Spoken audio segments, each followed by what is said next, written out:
নাওখালী দক্ষিণ চুপাৰ দুদিনীয়া কাৰ্যসূচী চলি আছে হাবা খুচলি। হাবা মানে বিয়া, খুচলি মানে এইটো বড়ো শব্দ। এইটো আমি পূৰ্বপুৰুষৰ পৰা পালি আহিছো এই নিয়মটো। দুদিনীয়া কাৰ্যসূচীৰে এইটো আমাৰ বড়ো সমাজৰ বিৰাট ডাঙৰ পূজা, য'ত দৰা কইনা সজোৱা হয়। আমি বড়ো ভাষাত কয় ৰাওনা ৰাওনী। এই আমি এই যে আপোনাৰ দেখা পাইছে ঘৰ, এইটো আমি কলৰ ডলা দি ঘৰ নহয়, এইটো নাও বনোৱা হয়। এই নাৱৰ ভিতৰত থাকে ৰাওনা ৰাওনী, দৰা কইনা, তাকে কয় হাবা খুচলি। প্ৰথম দিনাকে মেইন মন্দিৰ, যাক আমি থানচালি বুলি কয়, এই থানচালিত পূজা কৰা হয়। তাৰ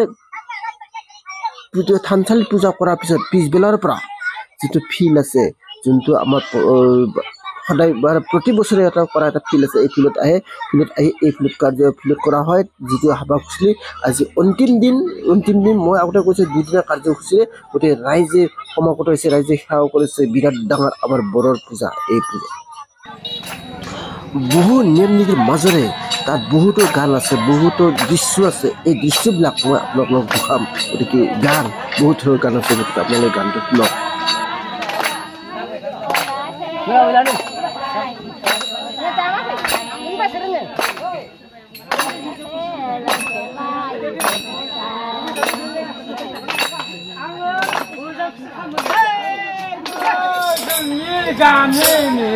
बुरी बुराई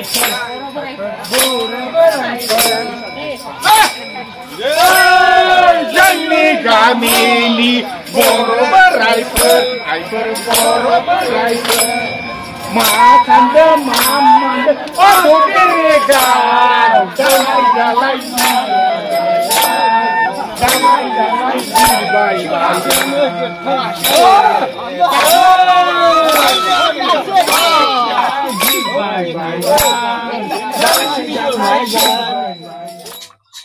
এই পূজাত অন্য এটা ডাঙৰ মহৎ এটা আছে। যদি আপুনি মনত যি ভাবি আপুনি শুদ্ধ মনেৰে সেৱা কৰা হয় বা বিচৰা হয়, এই মনৰ আশা পূৰণ হয় বুলি কোৱা হয়। আৰু এইকাৰণে সেৱা কৰোঁতে সকলোৱে ডাঙৰ সৰু বুলি কথা নাই, সকলোৱে কলপাতৰ আগলিত বগা ফুল আৰু ধূপ অনা হয়। বগা ফুল আৰু ধূপে প্ৰধান এই হাবা খুচলিত। আৰু এইকাৰণে হাবা খুচলি বা বিয়া হৈছে আনন্দ ফূৰ্তিৰ মাজেৰে পাৰ কৰা হয়, পূজা কৰা হয়।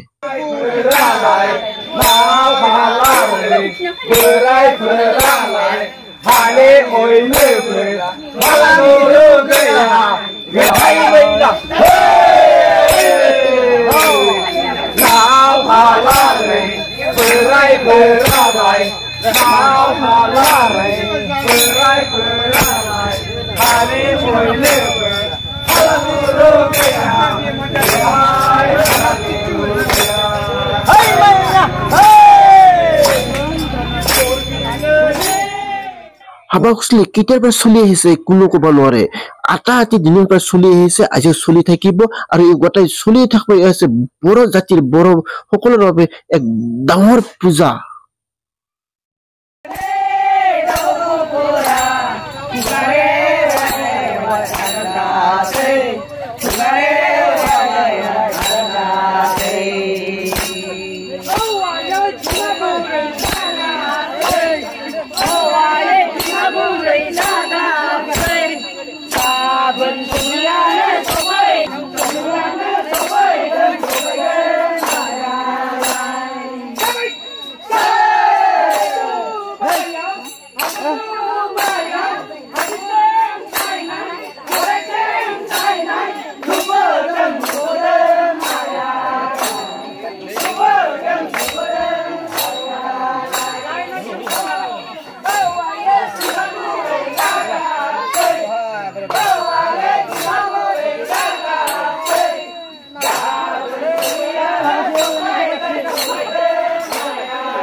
পূৰ্বপুৰুষৰে চলিয়া হাবা খুচলি বিয়া য'ত থাকে দৰা কইনা যাক আমি ৰাওনা ৰাণী বুলি কোৱা হয় এই ৰাওনা ৰাণী এই পূজা পূৰ্বপুৰুষৰে চলি আহিছে কিন্তু আজিলৈ চলি থাকিব আৰু যেতিয়ালৈ বড়ো সমাজ থাকিব তেতিয়ালৈ চলি থাকিব কিন্তু তাৰে মাজতে আগত যিটো নিয়ম আছিল যিটো পদ্ধতি আছিল যি পদ্ধতি আমি অলপ উন্নত কৰা দেখা পাইছো বা উন্নত আছিল যিটো বলি প্ৰথা আছিল বলি প্ৰথাটো উঠাই দিয়া হৈছে আৰু বলি প্ৰথাৰ জগাত আমি শান্তিৰ বাহক হিচাপে শান্তিৰ চুৰি হৈছে পাৰ চৰাই উৰাই দিয়া হয় আৰু বগা ফুল ব্যৱহাৰ কৰা হয় তাত বিভিন্ন ধৰণৰ ৰং ধেমালি কৰা হয় মানুহে গাত পানী ঢালা হয় বোকা খানি দিয়া হয় আৰু বিভিন্ন ধৰণৰ আমি ৰং ধেমালি কৰে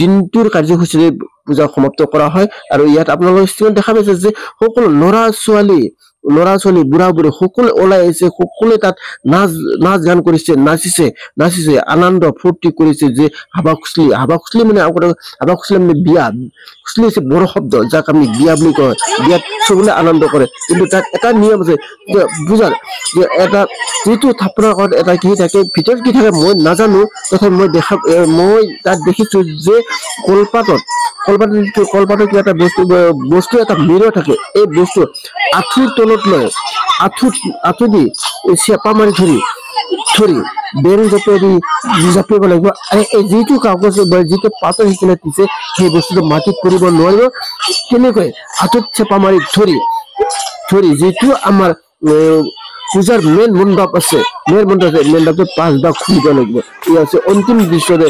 তাৰপিছত কৰা হয় দৰা যিটো বিয়াত আমি দৰা কইনা থাকাবলৈ আগতে কৈছো আৰু দৰা কইনা আদৰৰ বাবে আমি যিটো বৈৰাঠী বুলি কোৱা হয় এই বৈৰাঠী ইয়াৰ দৃশ্য বৈৰাঠী মূৰ চুচি গৈছে ইয়াৰ যিটো আমি প্ৰতীক হিচাপে ঢোল যিটো হাবা খুচলিত ঢোল বজাটো প্ৰায় নিষেধ বুলি কৈছে তেওঁলোকে আৰু ঢোল বজা নহয় তাৰ কাৰণে আমি ঢোলৰ প্ৰতীক হিচাপে কলৰে বনোৱা হয় চব কলগছৰে ব্যৱহাৰ কৰা হয় আৰু কলগছৰে ব্যৱহাৰ কৰি ফণি আইনা চব ব্যৱহাৰ কৰি ঢোল বজাই আমি আগবঢ়াই যোৱা হয় যে দৰা কইনা আনিবৰ কাৰণে অৰ্থাৎ দৰা কইনাক বিদায় দিব লাগিব দৰা কইনাক ঠিক তেনেকৈ আমি দৃশ্যৰে আনন্দ ফূৰ্তি নাচি বাগি আমি উন্নহত দৰা কইনাক আগবঢ়াই বিভিন্ন ধৰণৰ যে কলগছৰে জেখাই বনাই মাছ মৰা দৃশ্য তাত মাছ মৰাত মানে যোগ ধৰা দৃশ্য দেখাই আপোনালোকে দেখা পাব যে ভৰিত বান্ধি দিয়া হয় মাছ পোৱা হয় ঠিক তেনেকৈ জেখাই মৰা দৃশ্য কলগছৰে জেখাই বনোৱা দৃশ্য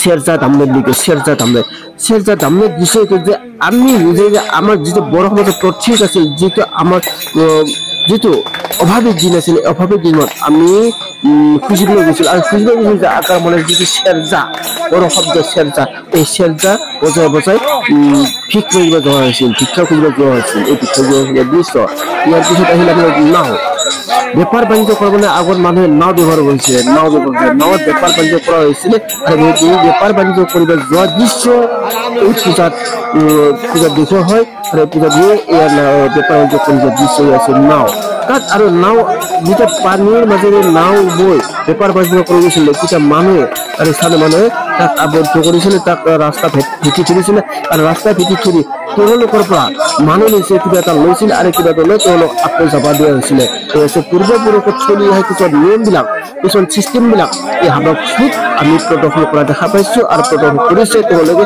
ঠিক তেনেকৈ এই নাও চলাই যাওঁতে ৰাস্তা ভেটি দিছে আৰু তেওঁলোক তামোল পাণ দিছে তেওঁলোক এৰি দিয়া হৈছে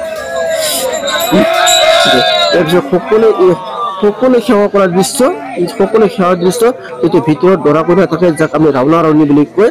ৰাওনা ৰাৱণী ইয়াত আছে যিটো দেউৰী আমি বিঠাই বুলি কয়, তেওঁ মন্ত্ৰ মাতে সকলো মনৰ আশা পূৰণ হোৱাৰ বাবে সেৱা কৰিছে সকলো ঈশ্বৰ। লাষ্ট যিহেতু বিদায় দিয়া হ'ব, বিদায় দিয়াৰ পিছত এটা আনন্দ, এটা ফূৰ্তিত নিচুখিনি গীত গোৱা হয়। এই আছে নিচুখিনি গোৱাৰ দৃশ্য।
আহি গ'ল খৰা।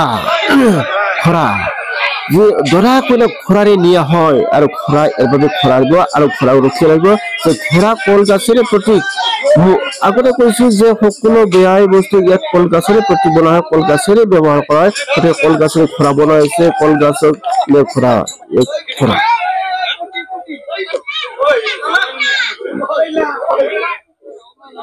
খৰা দেখা হৈছে। খৰা অন্তিম দৃশ্য দৰা কইনা নিয়া হ'ব, ৰাওনা ৰাৱণী নিয়া হ'ব। গতিকে নিয়াৰ বাবে সাজু তাৰ বাবে তেওঁলোকে অন্তিম বা শেষ সেৱা জনাইছে, প্ৰাৰ্থনা কৰিছে, শুনিছে খৰাৰ আৱাজ। খৰা কৰিছে আৰু কৰিছে খৰা ৰাস্তাত খৰা দৌৰতে খৰাই যিটো ভোক লাগিব, খৰাক খানা খোৱাৰ কাৰণে ব্যৱস্থা কৰা হয়। ইয়া ৰাওনা ৰাৱণী উঠিলে পাঁচ পাক জোকৰা হয়। তাৰপিছত দুজন মানুহে ধুনীয়াকে মূৰত তুলি লোৱা হয়। তুলি লৈ দৰা কইনাক ৰাওনা ৰাৱণী কৰোঁতে তাৰ ভিতৰত দৰা কইনা ৰাওনা ৰাৱণী আছে, এযোৰ পাৰ থাকিব। তেওঁলোক শান্তিৰ প্ৰতীক ওলাই গ'ল দৰা কইনালৈ ওলাই গ'ল। খৰা গ'ল আগত খৰা এইবিলাক চব খৰা গ'ল। যিটো দৰা কইনাক খৰাই আগত হয়, খৰা দৌৰিছে দৰা কইনা গ'ল। পূজা থলীৰ পৰা ওলাই আহিল।